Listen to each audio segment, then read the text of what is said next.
Lisa and I are really happy to be with you today. I'm just trying to get this up just a pinch. And we were waiting outside with all the Lisas one day to come in and do, our volunteer work together. And we just got into this conversation about, sound and also the chakras. And we thought, well, maybe we should do a time together. So this is a real experiment and we're going to go for it. So I'll let Lisa introduce herself. Alex pretty much read the introduction. So my name is Lisa.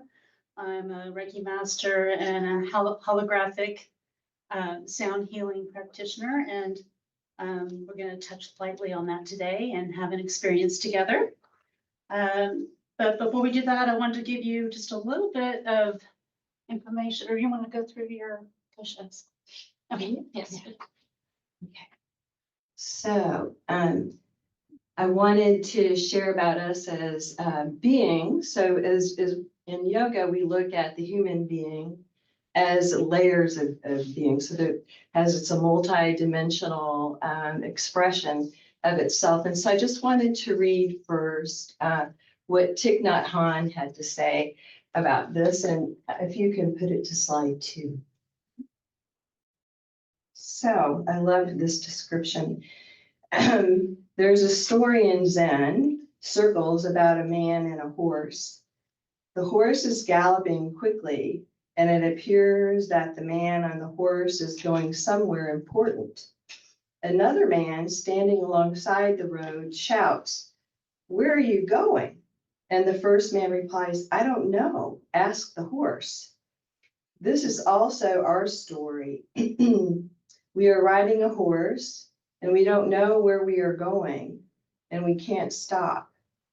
The horse is our habit energy pulling us along, and we are powerless. We are always running, and it has become a habit. We struggle all the time, even during our sleep. We are at war within ourselves, and we can easily start a war with others. And so this is in the chapter where he's talking about stopping, calming, resting, and healing. So he goes on to say, we really need to stop, take a moment, slow down so that we can breathe and actually heal. So I wanted to just begin this conversation about these layers of being, which we have now got up on the overhead. And so in yoga, as I was mentioning, we look at the body this way, or the being in the outermost layer is the physical body.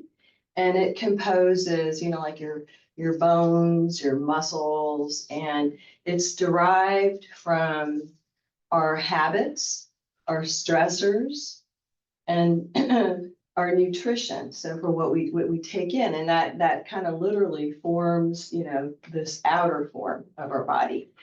And it's the earth element.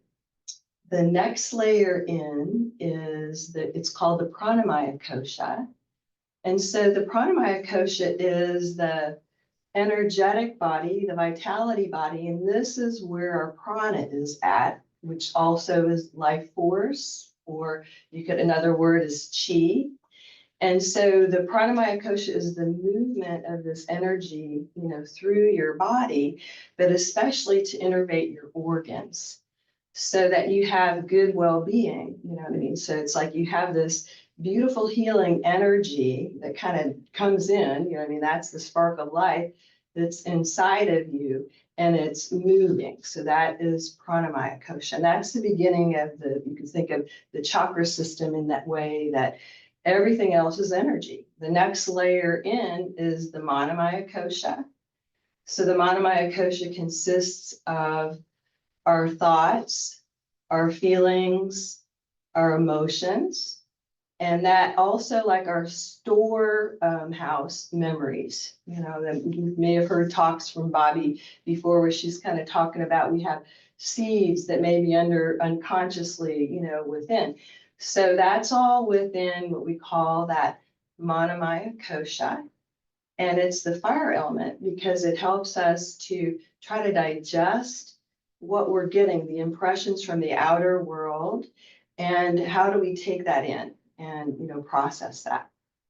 The further out we go, the Vijnanamaya kosha, and that is the, you know, intelligence and the discriminatory part of our being. And so when our mind starts to settle down a little bit, as Alex was kind of saying, you know, in his experience of the sound bath, when he started to calm and settle, what starts to open out is this other discriminating ability for us to observe ourselves in a different way. So we become a little bit more the observer of ourself through this level. And then the last is the Anandamaya kosha, which is this light, luminous light that's a unifying force that moves through us. It's connected to all.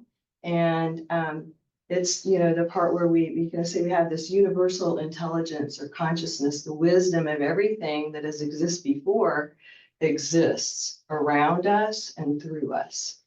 So those are the different layers. And we'll talk more about the chakra part in a little bit, but I'm gonna let Lisa share a little bit more now about sound. Thank you, Paula. We're going to be presenting things in layers today, right? So thank you for that about the layers of the being. And so since ancient times, people have used sound as a healing modality, all the way from the ancient Egyptians in traditional Chinese medicine, of course, Native Americans, you know, thought sound was very sacred, and they used sound. It was the beginning of everything. And when you bring in, oh, I'm sorry, could you go to the, thank you, excellent. When you bring in instruments as well, crystal bowls, like the one I brought today, native flute, drumming, it just helps amplify the sound healing that goes through your body. Sound has the ability to, you know, heal. It has the ability to touch every cell in your body to facilitate balance, harmony, relieve pain, bring calmness to your mind and your spirit. Just because our body is mainly water, and those sound vibrations enter your body, and it just helps to bring balance. And the chakras are also a very important part of it. These are energy centers in our body, and they are affected when we are out of balance, when we have, you know, emotional issues, when we have physical pain. That is considered an out of balance area in our body. And sound can be used to heal that, to bring balance back to our body. And I think it's the next slide. Thank you. So, and something that I'm personally passionate about is using our own voice as an instrument for healing. It is something that can, you know, be used to heal ourselves and heal others. And many cultures have used voice, vocal toning, chanting, mantra for spiritual purposes, but also for healing. I have two quotes to share with you. They mention mantra, but I would like to respectfully add vocal toning, chanting to that as well. One is by Thich Nhat Hanh from his book, Chanting from the Heart.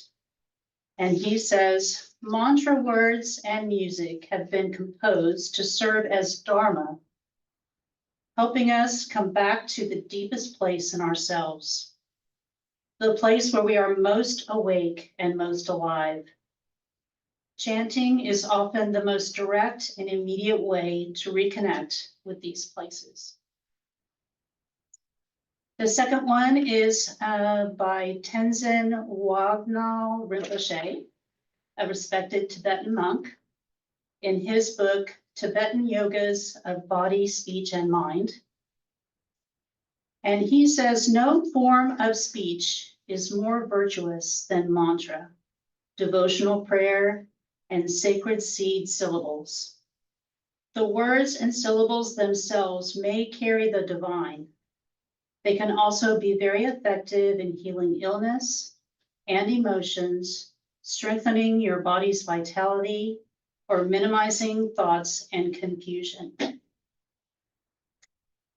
And I would also offer that there are probably everyday things that we do that are considered toning or sound healing.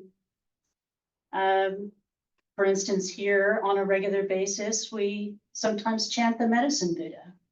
That is a chant.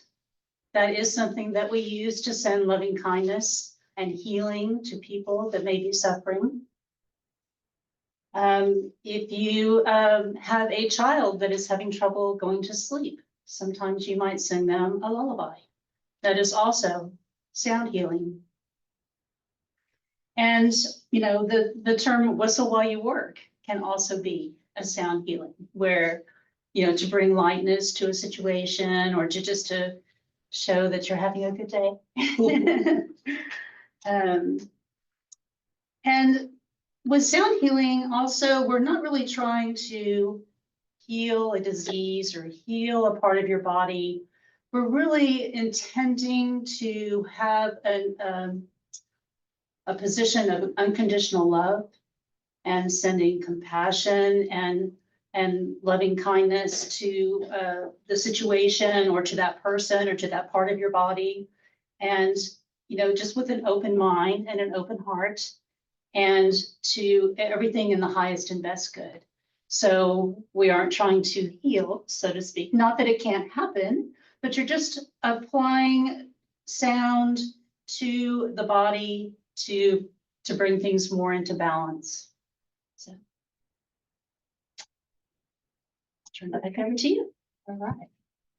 And thank you, June, for shifting the screen. So, so what are the chakras? So this is kind of, it's esoteric in a way because we can't see this energy, although in biofeedback now we actually are able to measure, you know, our electromagnetic fields. We're able to measure vibration and sound and things that are moving through our body that we don't see. Even our thought process and our emotion has a way that we're able to measure that scientifically. So there's a lot happening in there. And so you can see on the slide, and if you look at the kind of the right side, when we think about the chakras, they're been told to be spinning wheels of light. So the spinning wheels of light, I heard a really wonderful way that it was said through a Swami one time at a lecture, and he was saying, these spinning wheels of light are luminous, intelligent, expansive, and beautiful. So it has an energy to it. And so they're moving through that main center of your body. So you can see that center line. And on either side, there's like a feminine and a masculine aspect. We call it Ida and Pingala. You don't need to worry about that. But they kind of crisscross as this energetic force is being pumped through. So another way of saying it is our chakras are the reception, the assimilation, and expression of life force energy that's moving through. So at each little section, so you can see there's like 7 of them, this, you know, as the Swami was saying, you can kind of think about the centers have a different type of ingredient, you know, so a different flavor. So like basil has its taste, you know, rosemary is something different. And so different ingredients that we have within that help us at each of these chakra levels. And so we take it in the sweetness of each level for what it can contribute. And so during the meditation, I was kind of mentioning psychologically, each level, the root has to do with our ability to relax and ground, our ability to feel safe. If we don't feel safe, things are not going to flow. We're going to be shut down. The second has to do with our ability to experience pleasure in a healthy way so that we're not addicted to things, but we learn balance. And so when we're in balance, we feel satisfied and we feel contentful. The third, level has to do with our inner strength, inner power, which would be resilience. How do we feel resilience? How do we use our power for the benefit of ourselves, but for others as well? So others are included. The heart area is kind of said to be, it holds the expression of our authenticity, and that there is actually, from your heart, we have our own vibration. We have our own inner intelligence. And when we express it, when we relax into our heart, we're not worried about all these thoughts and feelings that are going on, but to really relax into that nature, we sing a song out into the world. We give our authenticity out and we express from the heart.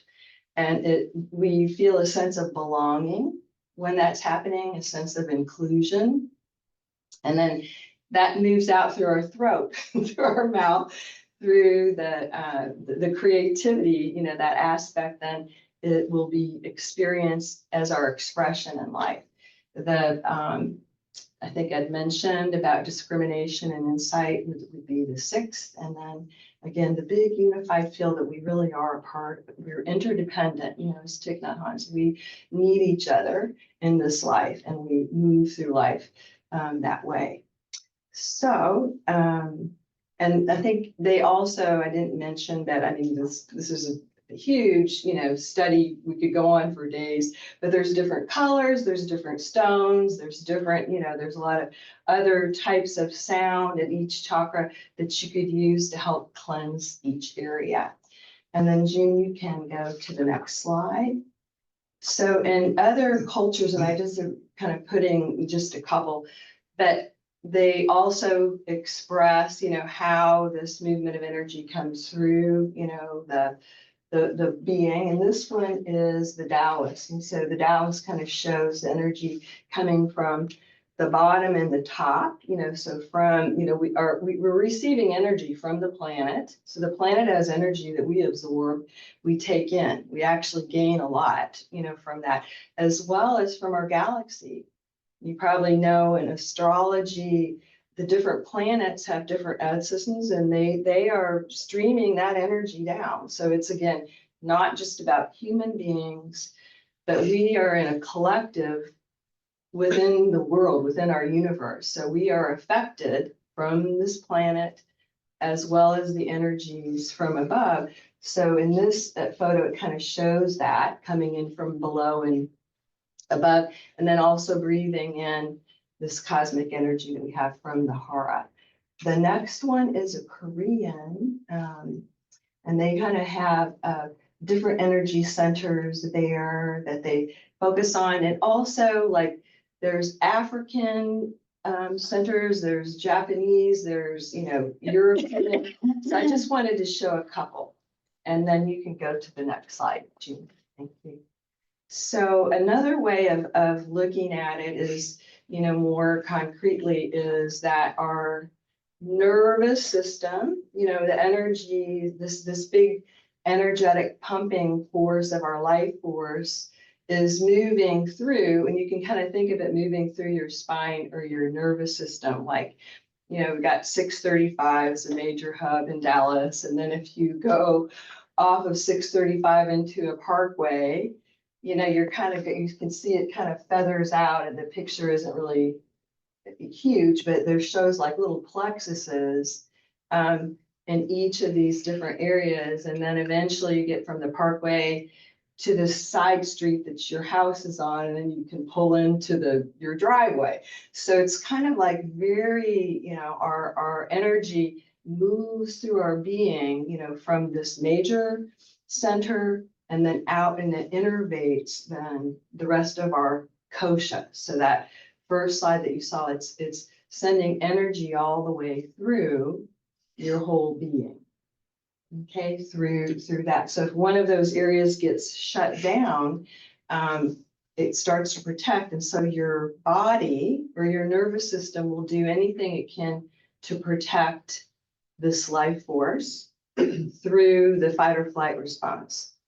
So you kind of know that we have defense mechanisms that kind of stop us from things. It has to do with our perception, right view. We call it either good quality thinking or poor quality thinking. Thich Nhat Hanh teaches us to have right view, right speech, right awareness, so that our perception is clear, so this light can shine through.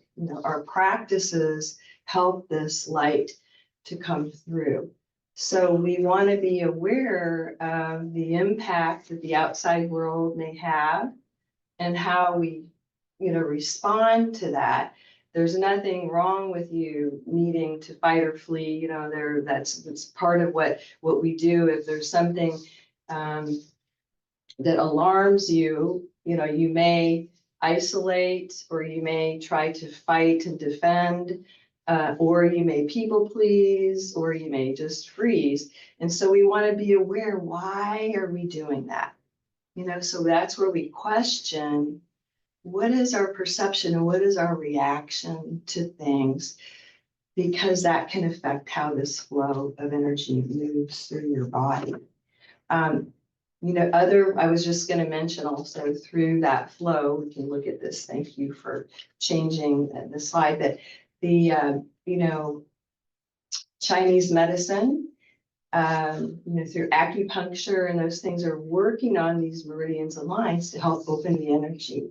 Shiatsu, Thai massage, again, they're all working to help these systems so that they can move freely. Ayurveda. So our Western medicine doesn't always maybe think of that approach. It just may be looking at one little area, but we want to really think of the whole body, not just as one little spot.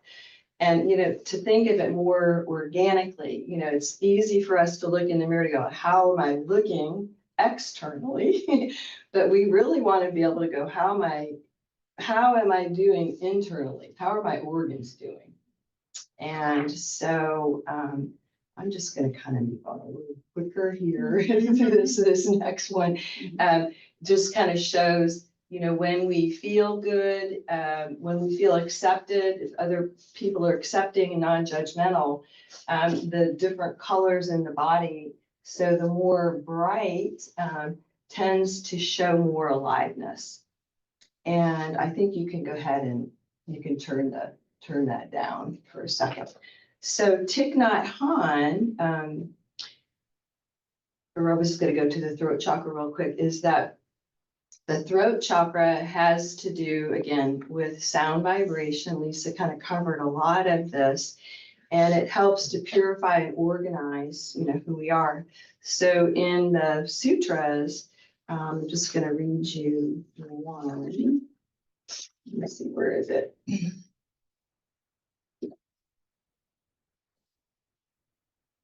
Well, it has to do with right speech. And so it says, when the practitioner is firmly established in the practice of truth, his words become so potent that whatever he says comes to realization. So we want to really be in alignment and congruent with what we want to put out there in the world. So if I say to you, I'm going to meet you on Thursday to have lunch, and then I don't show up, and then I happen to see you out somewhere where I didn't know I was going to see you, there's something happening in between the space of you and I. So there's a block. So the more that we're congruent with what we say and how we express that or live it, it creates more vitality in the body, where otherwise you could see that would shut you down. You know what I mean? It kind of already, if you're thinking poorly of another, but you're saying something else, that's not consistent. It's not going to flow through your gut. It's not going to be organized in your belly the way that you would want it. So I'm going to share what Thich Nhat Hanh has to say about right speech. And I'm gonna go get that real quick. And of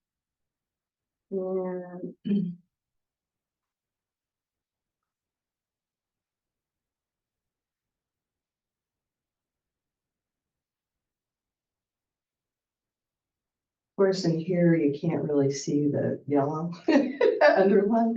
Okay, so knowing that words can create happiness or suffering, I am determined to speak truthfully with words that inspire confidence, self-confidence, joy, and hope. I will not spread news that I do not know to be certain, and will not criticize or condemn things of which I'm not sure. I will refrain from uttering words that can cause division or discord, or that can cause the family or community to break. I am determined to make all efforts to reconcile and resolve all conflicts, however small. The first one is speaking truthfully. When something is green, we say it's green and not purple. Not speaking with a forked tongue. We don't say one thing to one person and something else to another. Of course, we can describe the truth in different ways to help different listeners understand the meaning. Not speaking cruelly. We don't shout, slander, or curse. And even those with a good heart don't want to hurt others sometimes and allow toxic words to escape. So the Buddha says we have to be aware of those habit energies and habit formations. Our words are very powerful, and they can give a complex and take away purpose in life for people, or even drive people to suicide. So we don't want to exaggerate or embellish, and we don't want to make things unnecessary when things could get worse. So there's also the practice in right speech has to do with right listening. So we're going to just take a moment to do a little exercise with each other, and we're going to do it in partners. So if you guys don't mind to partner with each other for a moment, and then I will kind of share how that will be done. So just kind of lift your hand to, if you don't have someone that you can share with, and online, you maybe all three of the people could go together in a room. Is there anybody who doesn't have a partner? Okay, I'll just speak them again. So what I like for you to do with each other, one person is going to be the listener, and the other is going to just speak what's on your heart. So just to really let out whatever is there today. It could be something that may be very heavy and troublesome to you, or it may be something, actually you just wanted to share, so that it just feels good to get it off of your chest, so that you're not holding it inside. I remember Neil sharing with us one time that he really had things that he wanted to share with that program that you gave. Remember that presentation that you gave? So he had been sharing in a big group that he wanted to be able to do, kind of express himself more. And then when he did it, he was all charged up. He was alive after he had given that presentation at that conference. So I just really remember how that changed your being. So pick one person then who's going to go first. And then we're going to begin. So the first person is just going to share from their heart whatever they want, and the other person is going to listen fully. Provide energy to yourself and to others. And I thought it would be interesting to do an experiment with that today. The next slide, please.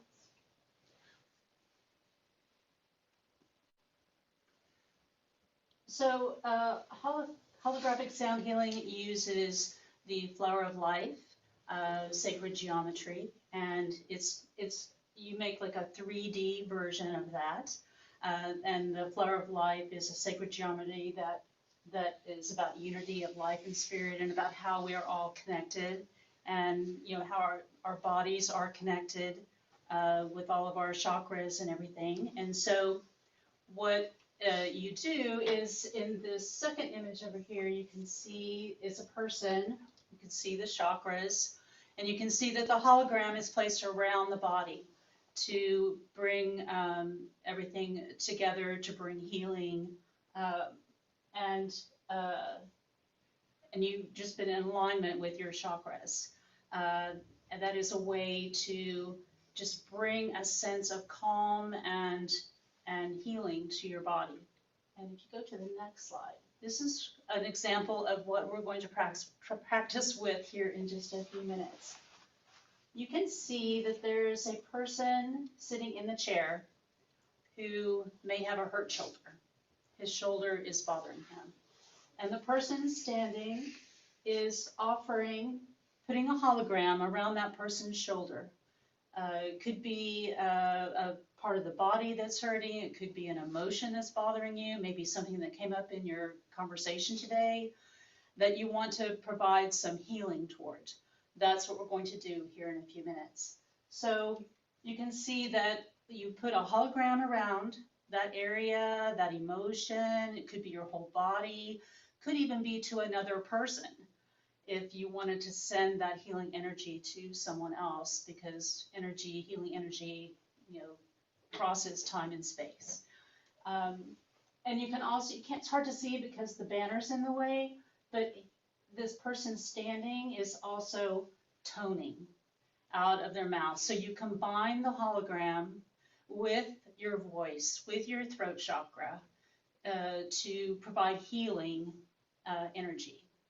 So what we're going to do is we're going to experience that together. And so I'm going to we're kind of running a little bit short of time, but we have plenty of time to do what we're going to do.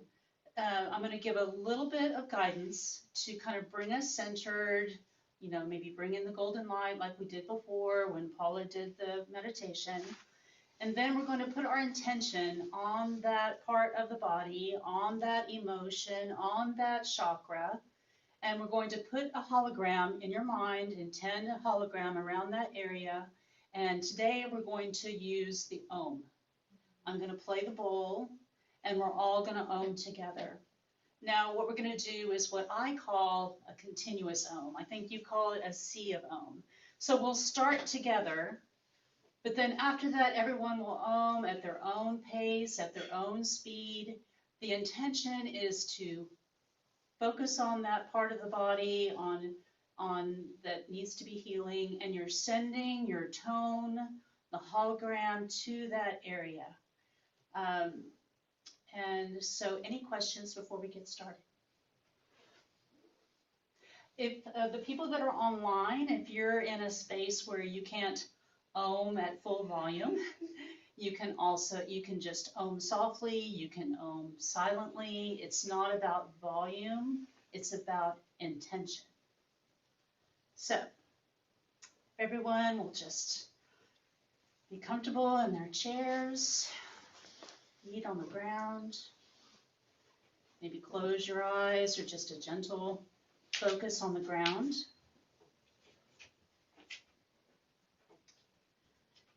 And just imagine that golden light, warm light coming from above, down your spine, through all of your chakras, down to the ground.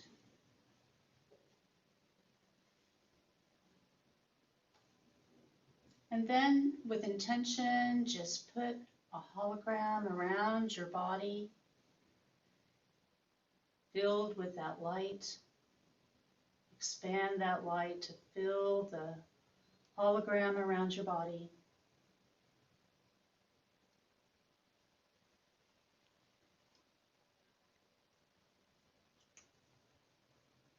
And now just bring a gentle focus to the area of your body that may need some attention, some healing, some loving kindness, compassion, some love.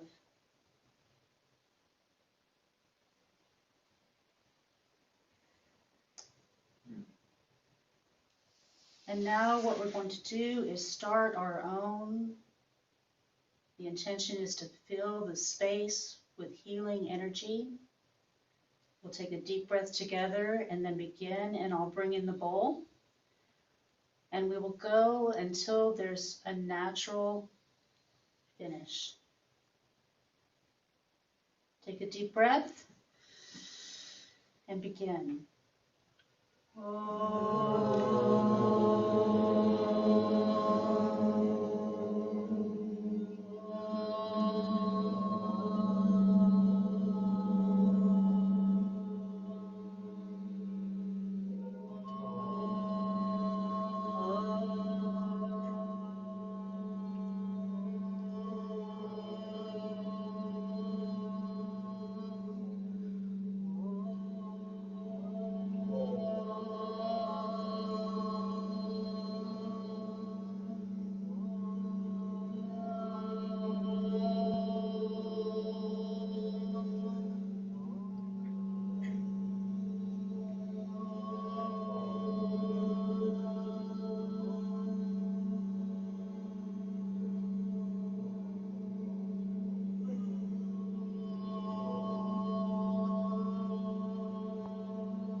And just focusing back on your body and your breath.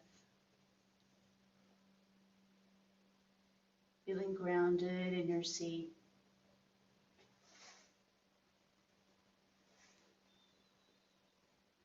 And at the sound of the crystal bowl, we'll bring ourselves back.